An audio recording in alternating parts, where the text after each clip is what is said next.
Arnold est le 7e prince de l'Empire d'Adrasia, mais il passe la plupart de son temps à se faire passer pour un aventurier à la campagne parce qu'il déteste la vie de prince. Mais un jour, il est soudainement rappelé par le majordome de la famille, Seba, et informé que le général Dominique est mort. Cela attire immédiatement l'attention d'Arnold, alors il demande à Seba s'il pense qu'il s'agit d'un assassinat. Seba dit qu'il n'en est pas sûr car les informations sur cette affaire sont encore rares, mais il pense que quelqu'un l'a orchestré car peu d'efforts sont déployés pour rechercher le coupable. Arnold prévoit de rentrer pour voir les choses par lui-même, mais avant cela, il doit encore terminer une quête ici, alors il enfile son déguisement d'aventurier et se rend sur place pour achever le Minotaure qu'il chassait. Normalement, il aimerait s'amuser un peu plus dans ses combats, mais comme il est pressé, il décide de finir rapidement. Il frappe donc le Minotaure avec un sort d'antigravité, et pendant qu'il flotte incontrôlablement dans les airs, Arnold l'atteint avec 3 sorts à la fois, le tuant instantanément. Peu de temps après, Arnold se rend à la guilde pour signaler la réussite de sa mission, et comme preuve, il apporte la corne du Minotaure. Les autres clients de la guilde sont tous émerveillés qu'il ait pu abattre un Minotaure tout seul, mais la réceptionniste ne semble pas du tout surprise car c'est à peu près ce qu'on attend de l'un des 5 aventuriers de classe SS de l'Empire. Arnold dépose alors quelques pièces d'or sur le comptoir et dit qu'il offre une tournée à tout le monde là-bas, y compris à la réceptionniste, et en échange, il aimerait qu'on lui donne la priorité absolue la prochaine fois qu'une quête de haute difficulté sera disponible, une demande que tout le monde est plus qu'heureux d'accepter. Une fois ses affaires réglées à la guilde, Arnold se dirige vers une ruelle sombre, enlève son déguisement d'aventurier, puis ouvre un portail pour enfin retourner à la capitale afin de gérer les choses là-bas. Une fois de retour, la première chose qu'il fait est de rencontrer le 8e prince, son frère Léonard, pour savoir ce qui se passe. Il demande à Léonard si c'est vrai que Dominique est vraiment mort, et Léonard le confirme. Il se sent coupable car la seule raison pour laquelle Dominique est mort est que Dominique était de son côté. Arnold demande à Léonard s'il a une idée de qui a pu être derrière tout cela, mais Léonard dit qu'il n'en est pas sûr. Dans ce cas, Arnold lui demande ce qu'il compte faire à ce sujet, et Léonard dit qu'il préférerait éviter les combats au sein de la famille, une réponse à laquelle Arnold s'attendait. Mais il dit à Léonard que s'il ne rejoint pas la lutte pour le trône comme le reste de leurs frères et sœurs, alors il sera ciblé par les autres jusqu'à ce qu'ils aient complètement éliminé sa faction, et cela inclut Arnold et leur mère également. Léonard comprend le point de vue d'Arnold, alors il s'excuse d'avoir été si indécis jusqu'à présent et déclare qu'il rejoindra officiellement la lutte pour le trône. Arnold est ravi de l'entendre et assure à Léonard qu'il l'aidera à chaque étape, et leur premier ordre du jour sera de se constituer une force de combat solide pour que personne ne puisse menacer la vie de Léonard. À cette fin, Arnold dit qu'il va recruter des alliés, mais il dit à Léonard de ne pas trop s'attendre à ce que presque tous les nobles puissants soient déjà alliés aux autres factions. Léonard dit qu'il comprend et remercie Arnold pour son aide. Mais honnêtement, Léonard pense qu'Arnold serait bien plus apte à être candidat impérial car il est bien plus compétent que Léonard. Arnold écarte rapidement cette idée, car tout ce qu'il veut, c'est vivre une vie tranquille et se marier un jour, et il ne peut pas faire cela s'il est l'empereur, donc il a besoin que Léonard devienne l'empereur à sa place. Plus tard, Arnold discute avec Seba, et Seba lui demande pourquoi il n'a pas informé Léonard qu'il est en réalité un aventurier de rang SS mais Arnold dit qu'il ne pourrait en aucun cas faire cela car la magie ancienne est interdite parmi les membres de la famille royale, et tout l'équipement d'aventurier d'Arnold repose sur la magie ancienne. Donc, s'il se révélait, cela ne ferait que causer des problèmes à la faction de Léonard. Malgré tout, Seba rappelle à Arnold que son personnage d'aventurier est considéré comme l'une des personnes les plus puissantes du pays, donc il est sûr qu'avoir quelqu'un comme ça à ses côtés serait un avantage pour Léo, tabou ou non. Arnold en est conscient, mais il veut tout de même garder cela comme un dernier recours. D'ailleurs, il préférerait que les gens continuent à penser qu'il n'est qu'un prince inepte, car il est plus facile de vaincre un adversaire qui vous sous-estime. Il demande à Seba s'il reste encore des maisons nobles qui n'ont pas pris parti pour les autres factions, et Seba l'informe qu'il n'y en a qu'une, la famille Cléné.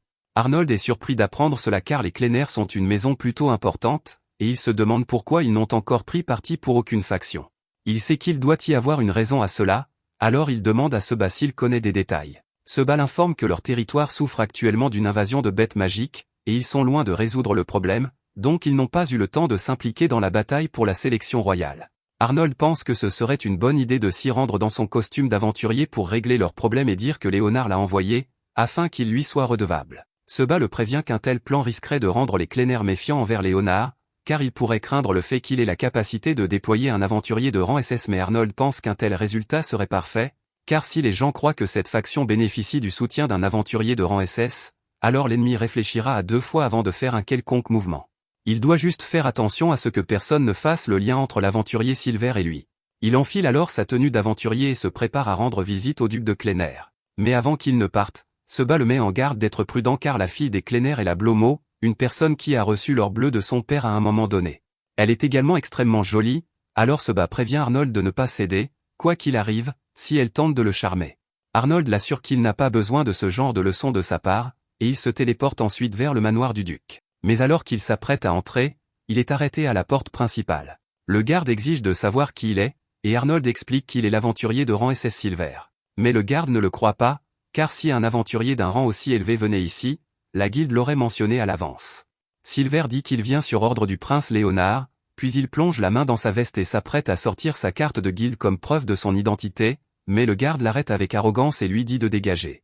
Un instant, Silver commence à réfléchir aux moyens possibles de contourner cet idiot, et il lui dit que lui refuser l'entrée est une insulte à la fois contre lui et contre le prince Léonard. Mais juste à ce moment-là, il remarque la fille du duc qui le regarde par la fenêtre, et il réalise qu'elle est vraiment aussi belle que le disent les rumeurs, car un seul regard sur elle et il a déjà envie de céder, bien qu'il ne se soit pas encore adressé la parole. Silver décide de partir pour l'instant et se téléporte vers le château. Seba est surpris de le voir revenir si tôt, mais il explique qu'il y a eu un changement de plan. Alors maintenant, au lieu que Silver leur rende visite, ce sera Arnold, et puisque ce garde a grossièrement refusé de laisser entrer Silver, bien qu'il vienne pour aider, Arnold a désormais tout le levier dont il aura besoin pour forcer le duc à conclure un accord. Il faut environ 5 jours à Arnold pour arriver dans le domaine Cléné car il ne peut pas laisser les gens savoir qu'il peut se téléporter, et une fois arrivé, il rencontre immédiatement le duc. Le duc dit qu'il est heureux de revoir Arnold car la dernière fois qu'il l'a vu, il avait 10 ans, et il demande ce qui l'amène dans son domaine aujourd'hui. Arnold dit alors qu'il vient chercher une compensation. Le duc lui demande de quoi il parle, mais Arnold crie et lui dit de ne pas faire l'innocent, car le prince Léo, par bonté de cœur, avait entendu parler de l'invasion de bêtes dont souffrait le territoire du duc et avait décidé de demander l'aide de l'aventurier Silver, mais le duc l'a renvoyé avec irrespect. Le duc se lève paniqué lorsqu'il entend Arnold mentionner le nom de Silver, car il le reconnaît comme étant le nom du célèbre aventurier de rang SS, et il demande si quelqu'un comme ça est vraiment venu jusqu'ici car il n'en avait pas entendu parler. Arnold crie et demande si le duc essaie de le traiter de menteur, et Seba joue le jeu, jouant le rôle du bon flic et disant à Arnold qu'il est possible que le duc ne soit vraiment pas au courant de ce qui s'est passé. Alors il dit que ce serait peut-être une bonne idée de laisser au duc le temps d'enquêter sur la question et d'aller au fond des choses. Arnold accepte de le permettre, alors le duc part s'informer sur la question, et une fois qu'il a quitté la pièce, Arnold sourit car c'est exactement comme il l'avait espéré. Un peu plus tard, Arnold entend le duc crier après son fils, et peu après, le duc traîne son fils pour s'excuser auprès d'Arnold. Il explique qu'il avait laissé son fils responsable de la surveillance de la porte il y a quelques jours dans le cadre d'un exercice de développement du caractère, et un homme se prétendant Silver s'était présenté, mais son fils l'a renvoyé sans cérémonie. Le fils du duc dit que personne ne s'attendait à ce qu'un aventurier de rang SS se présente à l'improviste, alors il a pensé qu'il s'agissait forcément d'un imposteur. Mais le duc lui dit que ce n'est pas une excuse pour avoir refusé de confirmer son identité avant de le chasser.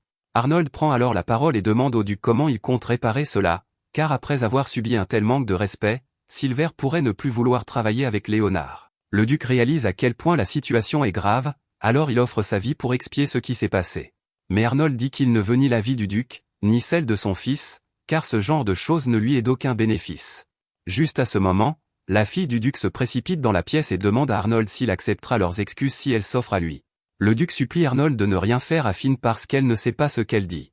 Mais Finn dit à tout le monde qu'elle a aperçu Silver un instant le jour où il est venu, et qu'elle n'a rien fait pour empêcher cette situation, donc elle est tout aussi coupable que les autres. Le duc et son fils supplient tous deux Arnold de laisser Finn en dehors de cela et de les punir eux à la place car ce sont eux les fautifs, et Seba dit à Arnold que, compte tenu de la sincérité de leurs excuses, il pourrait envisager d'être clément avec eux.